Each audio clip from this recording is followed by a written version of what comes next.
Hello everybody, welcome back to Southeast by Midwest. I'm Cassie and today we're going to be talking about where the hell have I been and what the heck is going on. So, if you want to know those things, just keep watching.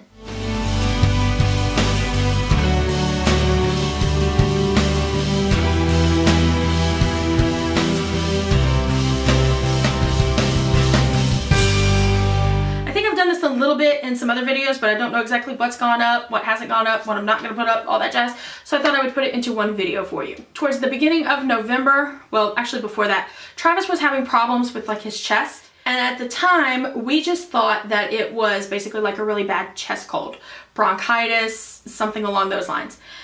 But it was getting to the point where every once in a while he would have to like beat on his chest in order to feel like he could like breathe.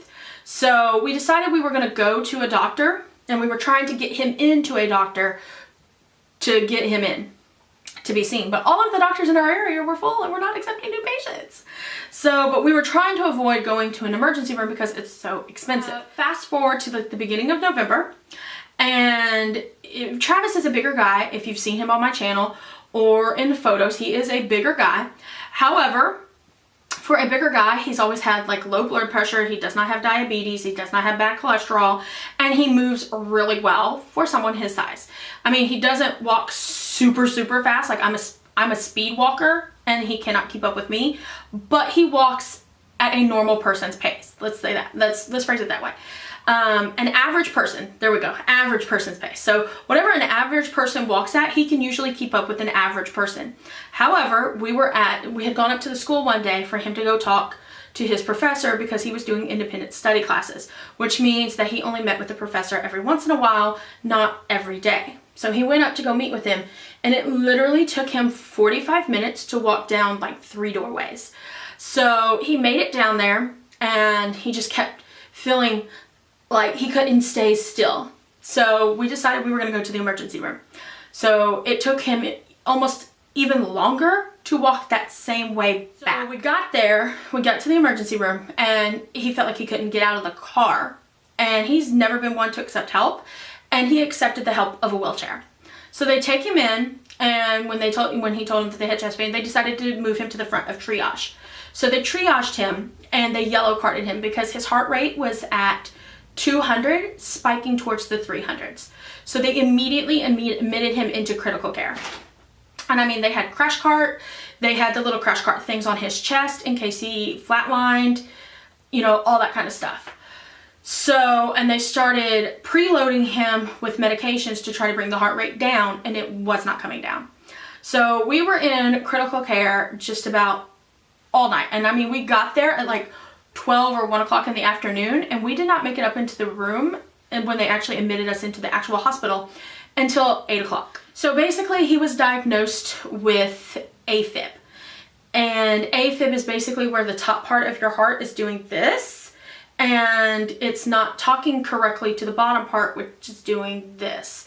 So it's not filling up the way that it needs to. When they also tested everything else, they thought that they found that he had pneumonia on top of that, and they felt like he might have a blood clot, but because his size, they could not put him through the CT machines to verify that he had a blood clot. And from there, they also found that his kidney function was way lower than it should be. So they admitted him into not ICU because he was still coherent, he was still walking around for the most part, and he was still able to do all the things that he normally does. So that hospital has what is called a step-down unit, which is a unit right below the ICU. We were admitted into that unit, and in that unit, literally they're like, and his heart rate, they had gotten it out of the 200s, which is what they waited for before they put him into that unit. But it was still in the mid to high 100s at rest, which is not good. And then it would like peak up towards the high 100s, low 200s whenever he would exert or do anything. On top of that, they decided to give him Lasix via an IV, and that was not good at all. Literally, he felt like his skin was crawling. He was having panic attacks. He couldn't breathe. It was bad. So we nixed that. We didn't do that again. But they were trying to get some of the water off of him, is what they were trying to get, some of the liquids and stuff off. So we were in that unit for several days before they finally got his heart rate down in below 100 at rest. And they put him in a regular unit. Well, not a regular unit, but it's like the step down from the step down, but not quite at a normal regular room. So that's where we were until we were released. And in there, they got him down into like the 70s. And then when he does any exertion, he goes into the low 100s. But he's also on several heart meds to go along with that. He was in there for a couple of days while they kind of worked on getting everything, like the kidneys back to somewhat normal, the heart functioning somewhat normal on medication. He also had like a bacteria issue that happened in the hospital, so they had an infectious doctor working on that. And so basically they wanted to get everything, so it was kind of like back down to normal before they released him. So we were in the hospital for almost 2 weeks. But then after that came the issue of like the day he was released, I ran into a store to fill his prescriptions and to get a couple of groceries to, you know, because literally the day he went to the hospital, our refrigerator broke that morning. And so my mother-in-law was at the house with the animals with no refrigerator for that whole time we were at the hospital, because she did not want to accept the refrigerator while no one else was there to help. And she actually wound up having to do it because I had pushed the delivery for her so that I could be there, but it happened that the day that it was supposed to be delivered, they were going to release him. But then later that day, they decided to keep him one extra day because they made a change in his meds and they wanted to make sure that it was going to work. So she actually wound up having to take the refrigerator anyway by herself, but she was, at the time, she did not originally want to do it, so we had put it off. But that meant that there was no food in the refrigerator for Travis to eat because he's on a strict no salt diet and no dairy as much as possible. So I had to stop and grab some food for him and for me and for the mother-in-law. While I was in there, he had to go to the bathroom, but he was so weak from being in the hospital and from these medications and from the heart condition, because technically he is in heart failure. I came back out and I took him over to the Walmart gas station thinking, you know, he thought that would be easier because I could park right up by the door. But he could not get himself out of the car. He could not lift himself out of the car. So he got onto the ground thinking he could stand up from the ground instead of the car, thinking that it was the way the door was sitting that was making it hard. We had to wind up calling an ambulance to get him off of the ground. And they got him back into the car. But what wound up happening was when we got to the house, he could not get out of the car again. And so we wound up having to call 911 and getting the volunteer fire department and an ambulance to come get him off of the ground and then up into the house. And on top of that, like right before we went to so we had to push the doctor's appointments because literally his first doctor's appointment was later that week, and there was no way he was going to make it because he was not strong enough to get out of the car. So we pushed him a couple weeks to give him time to get some strength back.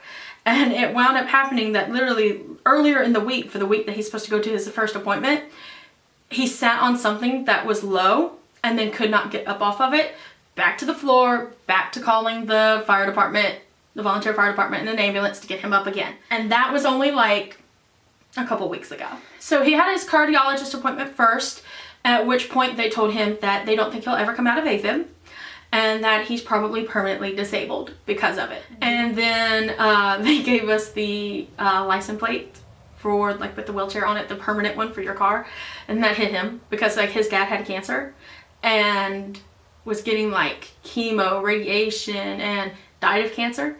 And during that whole time, all he had was the temporary placard. He never got the wheelchair one, and they told us to go to the Social Security office and start the process for disability. They let us know that we will get denied first, but that to keep doing it because he is disabled. Then we went the next week to his regular doctor and started, you know, for them to be able to help monitor his stuff so we don't have to go all the way to Orangeburg every time he needs like meds or something like that. So he's currently on 2 heart medications, a blood thinner, a water retention kind of medication to keep him from retaining water, and a probiotic. So he's on a lot of stuff with a lot of doctor's appointments. Our next doctor's appointment is for the cardiologist is in April, and his next regular doctor's appointment is in March. However, we can go to either one if anything comes up. His medication has his heart rates in between the 60s and 80s, resting depending on, you know, his stress. We are trying to get in with a therapist at the moment because he suffered from depression before. I've talked about it on the blog. I'll link the blog post down below. But he suffered from depression for 6 years. So he's trying to get into a therapist because he can already feel like the stress and the anxiety trying to take hold. So I've basically been dealing with all of that. That is where I've been.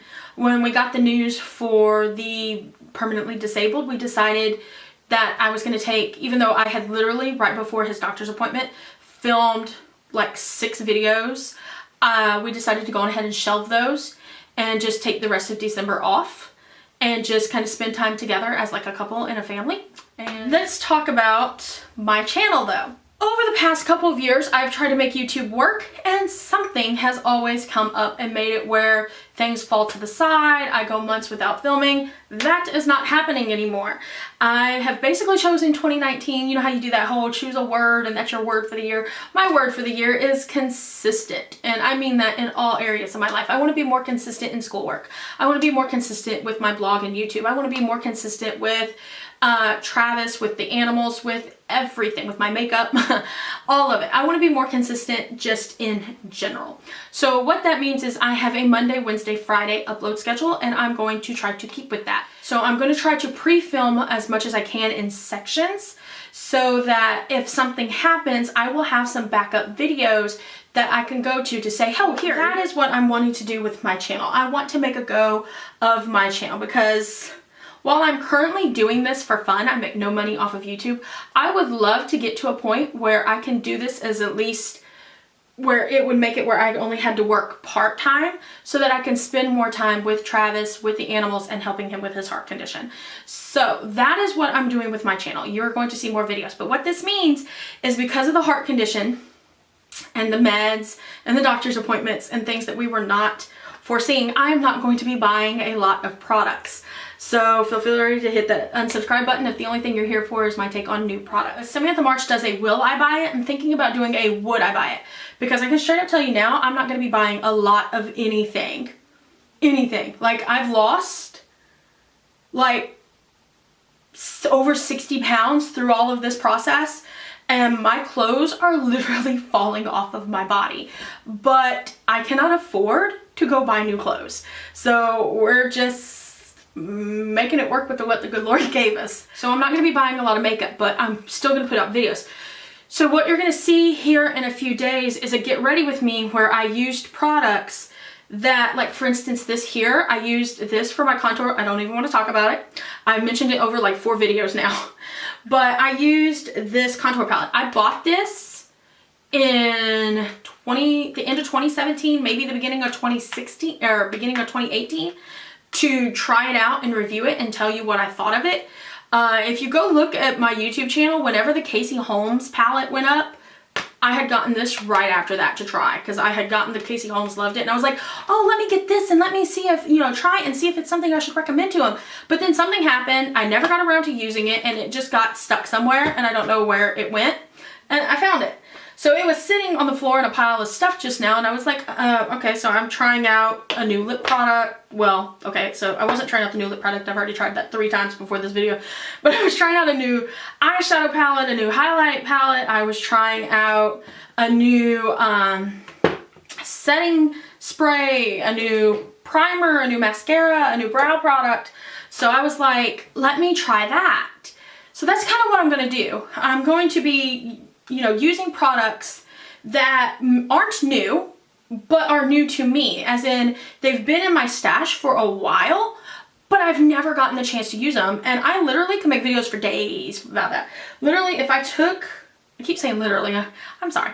If I took a lot, like I'm looking over there, and if I took the products that were new to me and did a video, not like, for instance, I'm looking at the Pirate of the Caribbean Lorac lipstick and lip gloss duos, and I got every single one of those. So those could be like their own individual videos, and there's like 5 or 6 of those, or they could be one video. But even on top of that, I have a lip palette that I've never showed, which also reminds me that I have the Anastasia Beverly Hills lip palette running around somewhere that I've never used. There's a Flower Beauty blush over there. There's the Wet n Wild Gold Bar over there. There's a butter highlighter from Physicians Formula over there. There's a Josie Moran set over there. I I mean, see, are you seeing my point? There's so many products over there that I literally could probably make a whole year's worth of videos of products that I've never tried, but that I have in my collection that I've just never gotten around to, because something always comes up around the time that I get them, because I buy in spurts. So that's kind of what I'm gonna do. So hopefully you're okay with that. If not, there's an unsubscribe button. Make sure to hit it on, before you leave. And don't let the door hit you where the good Lord split you. That's all I got for you. I'm sorry. I gotta do what I gotta do, and that's what I gotta do. So I want to still keep making videos. One, because I love it, but two, I'd like to get to a point where YouTube is making money, and so I can have it as like a part-time thing to a part-time job, so I can spend more time with my husband. I can't afford to buy the products right now because of his medical condition. I have a shit ton of products that I haven't used but that I own, so why not actually use those and get ready with me, and you can see what I think about those products. A lot of them are still available to purchase, and if not, there's a site called Poshmark that you can probably find them on. So like I said, if you don't like it, unsubscribe, leave your hateful comment down below. I'll make sure to either delete it or tell you to screw off. And like I said, don't let the door hit you where the good Lord split you. However, if you don't have a problem with that, sit down, stay a while, subscribe, hit the notification bell so you don't miss any videos, and let's have fun playing with makeup that I bought and that I want to enjoy. Oh wait, I got off on a tangent. And I've totally forgot the whole point of the Samantha March mention. She does a series called Will I Buy It, where she talks about new products from like Trend Moods, Instagram, and whether or not she plans on purchasing them. I thought about doing that series like either once every couple weeks or once a month or something like that, where I would do it as a would I buy it. So we all know that I can't buy anything at the moment, so I'm obviously not gonna buy it. Like, there's probably not gonna be hardly anything that is gonna catch my mind that says, oh, let me put my husband's heart meds on hold while I go pick up that palette. Not happening. So my thing would be, if I had the money, would I purchase that item? So that's how I'm thinking about doing it. If that is something you would like to see, let me know in the comments down below. Hopefully you found this video fun and a little informative about where I've been and what I plan, where we're going from here. If you did, make sure to give it a thumbs up and share it with all your friends. I really do appreciate it, and it really does help. Make sure to follow me on the social media link down below. I'm trying to post, if not daily, at least once or twice a week to Instagram stories, so you don't want to miss that. Like I said, if this sounds like something that you're in for, that you want to join me on this journey, make sure to hit that subscription button and the notification bell so you don't miss any videos. Like I said, leave me a comment down below if that would I have bought it sounds like something you're interested in. If it's not, just, like I said, leave me a hate comment. I don't care. I know how to delete. It doesn't hurt my feelings any. And until next time, bye.